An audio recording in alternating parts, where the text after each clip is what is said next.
is a hypocritical democracy. It's a demonstration of grace. And Dr. Bali, you made a valid point that in the Constitution, yes, the police, the Nigerian police force, which says we all take, instruction from the commander-in-chief, that only applies when the Governor Institute is not aligned with the federal government. We have also seen police in the states being used, and federal police in the state being used to be able to go against oppositions of governors. In that same states, when they are doing it, the state governor is in charge. You know why? Because it's probably alignment with the central government then. But when it comes to cases of insecurity in the states, and is not probably aligned with the central government, then he starts to cry. Because that time, the central government will not give him all the support he gets. So I think also the case of the politicization of the central government in the case of insecurity is the big problem. Coming back to what Dauda was saying, and I think this is the thread with what Dauda was saying. When we hear about case of banditry in Zamfara states, we don't see the big response by the state, by the federal government security forces there. But recently there was an election, 5 polling units. You needed to see how they deployed brigades and brigades. In fact, they summoned up military forces from Gombe and neighboring states just to be able to oversee 5 polling units because the APC was involved in that election and they finally did win the election to prove a political point. Right. So another part in all of this conversation about state police is going to be the eventual politicization of the apparatchik of security in those states. And that's why Dauda is saying that, yes, I should be able to sort this out. But the question is, we also know what is going on in these states.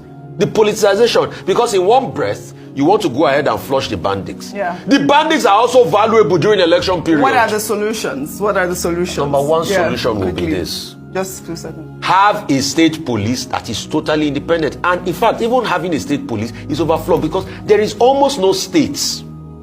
Most of the states in this country and most of the regions have some sort of architecture of state police.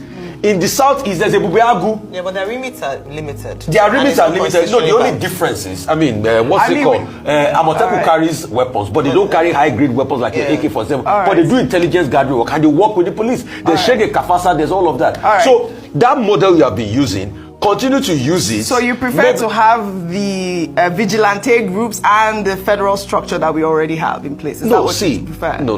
Because you're talking about Ebubagu and all of those. There are still state vigilante units that are different from the likes of Amoteku and Ebubagu. No, I think that the state police, the idea of the state police is for them to have the full might and the full support to be able to govern their state. Some of these vigilantes, they go around with useless weapons. They don't have. Yes, we saw things that happen in.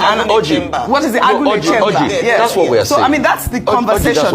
Is that what you're saying? No, listen. What's your conversation? Please take our time to hear me. Yes, please. You have those vigilante units that are spread across the country. In fact, there's a National Vigilante Association. Yeah. That's separate.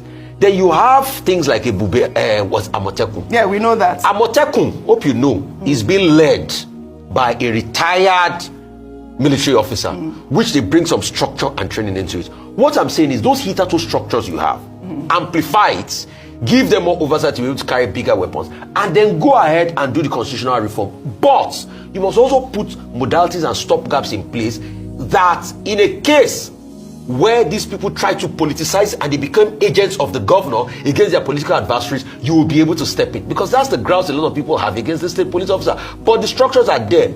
Governor Dauda has a cadet unit in Zamfara.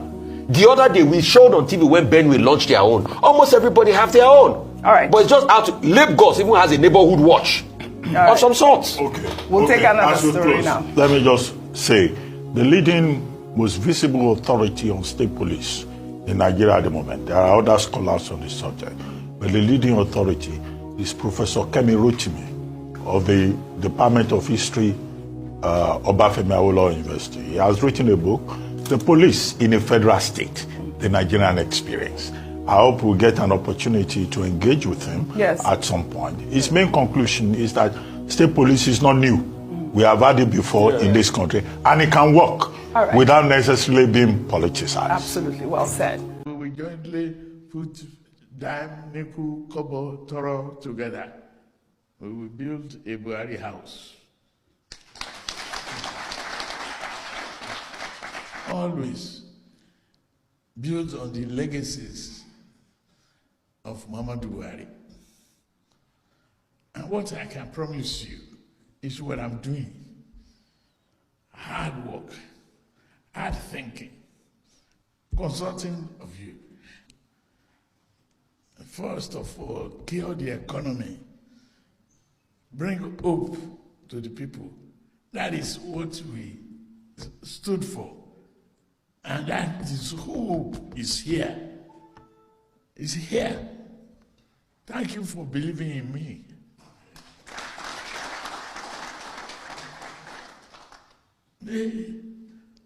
The economy is stabilized. Nobody is trading piece of paper for exchange rate anymore.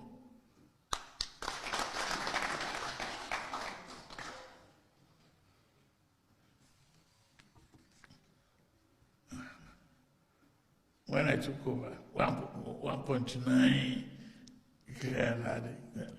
is 1.35, 1.45 now. It's been stabilizing there. People can predict. You don't have to know a Cardozo before you get your foreign exchange, you get your imports. What we need now is building the ship, the vessels for export and import of our goods and create jobs for the people.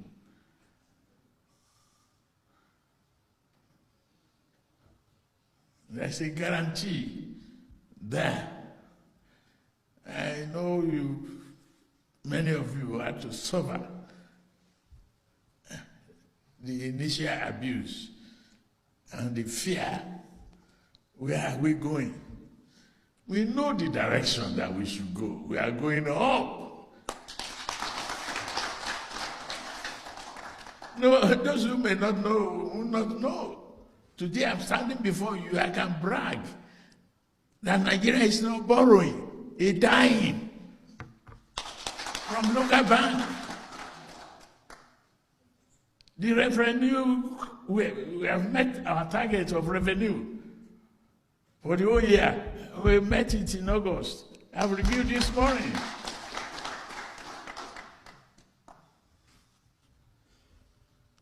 Non-oil.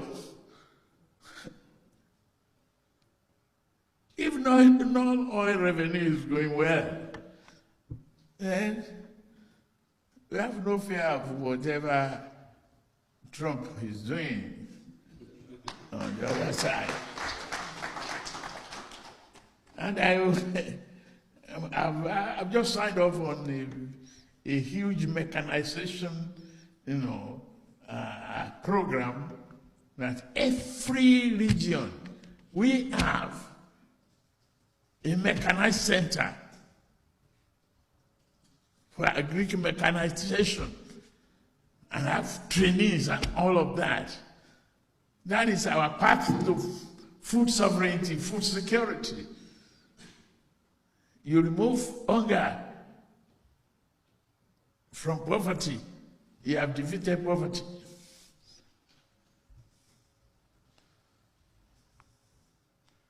All I can promise you is where we started and where we're going. And your children's education, the path to Nigerian recovery, we are on it. Go home, be assured. Don't let anybody threaten you of any uncertainty. We are certain we are going to succeed. That's what we believe in. The honesty in Buhari, what we inherited from him, is total commitment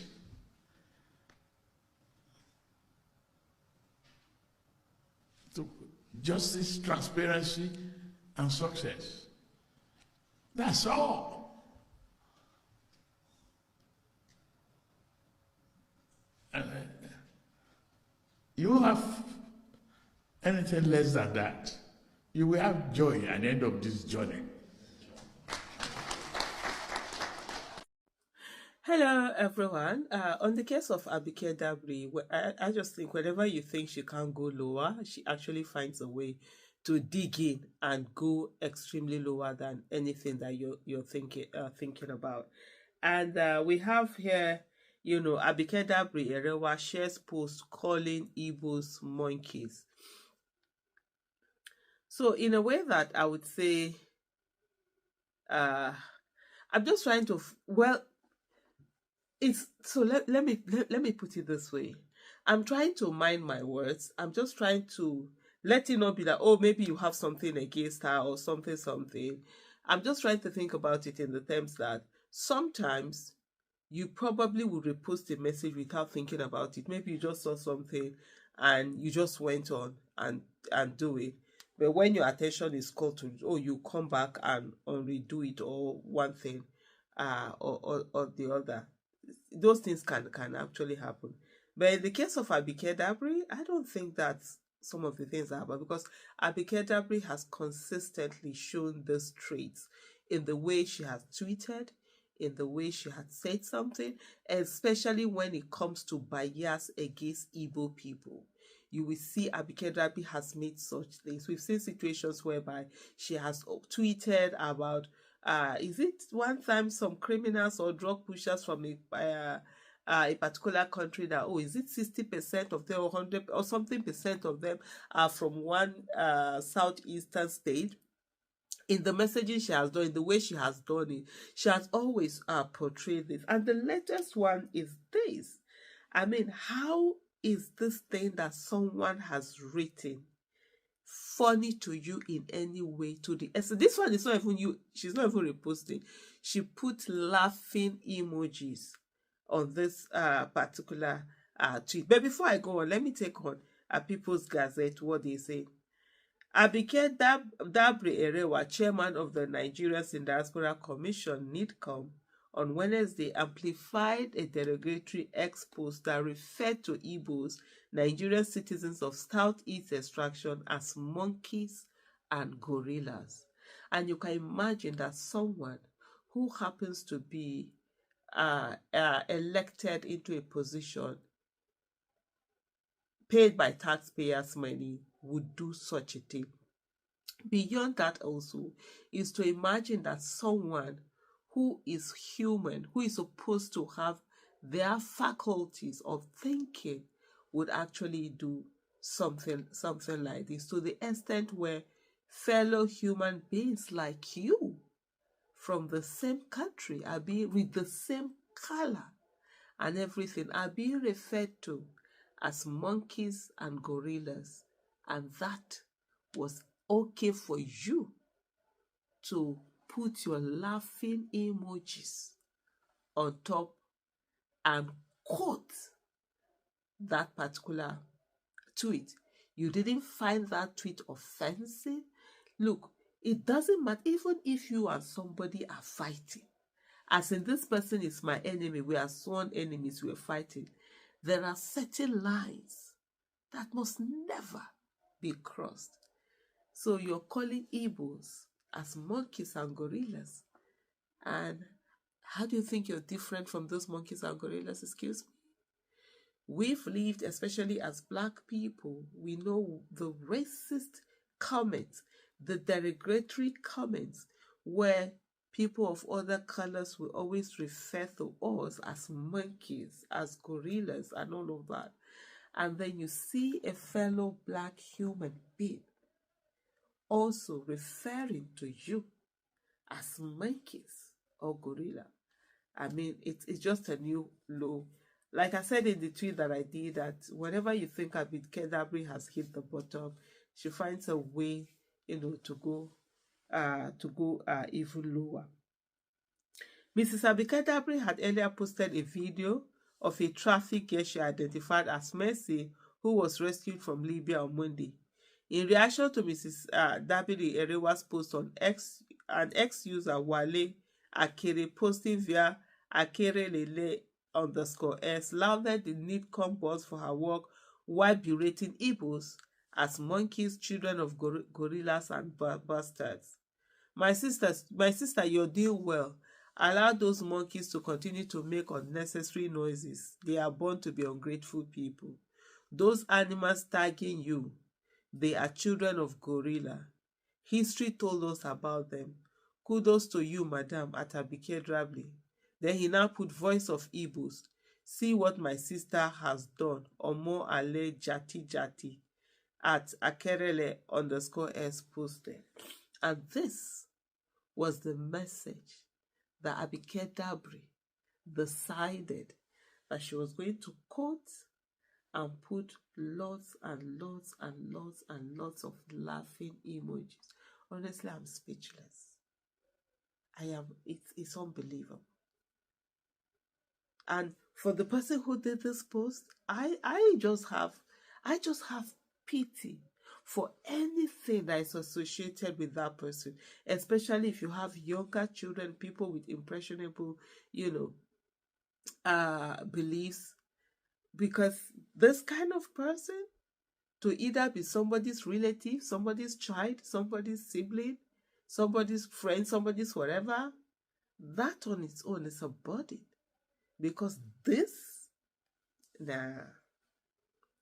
In apparent approval of Akerele's toxic post, Mrs. Dabiri Erewa reposted it with memes of laughter, amplifying the message. On Mrs. Dabiri Erewa's timeline, the post has been viewed by over 15,000 people, gathering more than 53 reposts and over 100 comments. Some ex-users berated Mrs. Dabiri Erewa for amplifying a derogatory post calling Igbos monkeys, saying it further deepened the divisive ethnic and tribal attention. And the tribal bigotry that you've seen, especially on X, and you see in Nigeria today, has been amplified by some leaders. And so when you see there are people doing it, you know that this is a message, this is a narrative that is saying, go out there and do it. And most times you see in the amplification and support for this very bigotistic tweet statements and all of that. Reacting to the post on Mrs. Dabiri Erewa's timeline at 0.Davido999 or whatever, this is the lowest I've ever seen in the history of Nigeria, and it's true. It's really sad. At FY Bebrit said, I thought this page was being handled by a responsible woman, but seriously, I see it's for her tribe interest and will respond to you as a tribal bigot. Another ex-user said, one useless fellow who happened to be pushed into the corridors of authority, you never disappoint. You always show the stuff you're made of. A concentration of vicious and virulent characters hidden behind makeups. Before now, Abike Dabiri had been... Mrs. Dabiri Erewa had been criticized for saying in Indonesia, 20 out of 21 Nigerians on death row were from one state in the southeast region. And that was actually the matter that I was going to talk about. And there's so many instances. Honestly,